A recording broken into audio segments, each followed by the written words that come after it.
patello-femoral pain or kneecap pain. This refers to the fact when the kneecap tracks up and down, it starts to pull out to the side and irritate that undersurface of the kneecap. This can happen for a number of different reasons, but today we're primarily going to focus on what we call the VMO, the vastus medialis oblique, the inside quad muscle. The inside quad muscle is the muscle that controls the position of the kneecap before it locks into its little groove and tracks up and down centrally.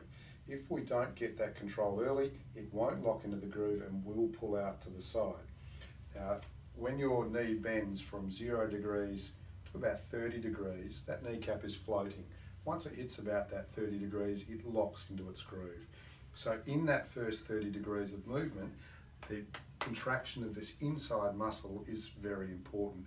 If that muscle does not come on early enough, or not at all, the bigger muscle out to the side here will naturally pull that kneecap outwards. So today I'm going to show you a couple of simple exercises that need to be perfected before we can go on to general strengthening that are aimed at recruiting and controlling that VMO muscle. The first exercise is aimed at purely recruiting the VMO muscle. We set you up in this position, your foot turned outwards, so effectively your hip is what we call externally rotated, and you'll notice the angle of the knee is about at that 30 degrees that we talked about.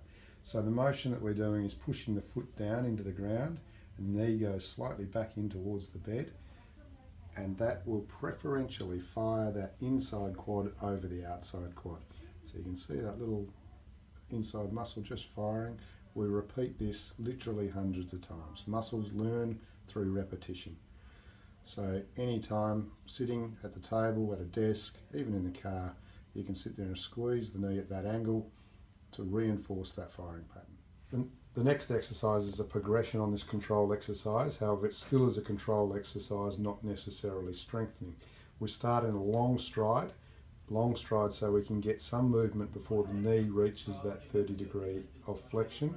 Start with the front leg straight and the toes slightly pointed out, and you'll notice that both feet are facing forward so the pelvis remains relatively square on.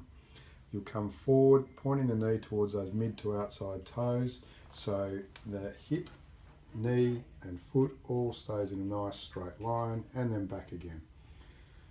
And we repeat this exercise, usually at about 3 sets of 15 with a minute in between. We don't want the shin to go past the vertical because that then exaggerates or increases the amount of pressure through the kneecap.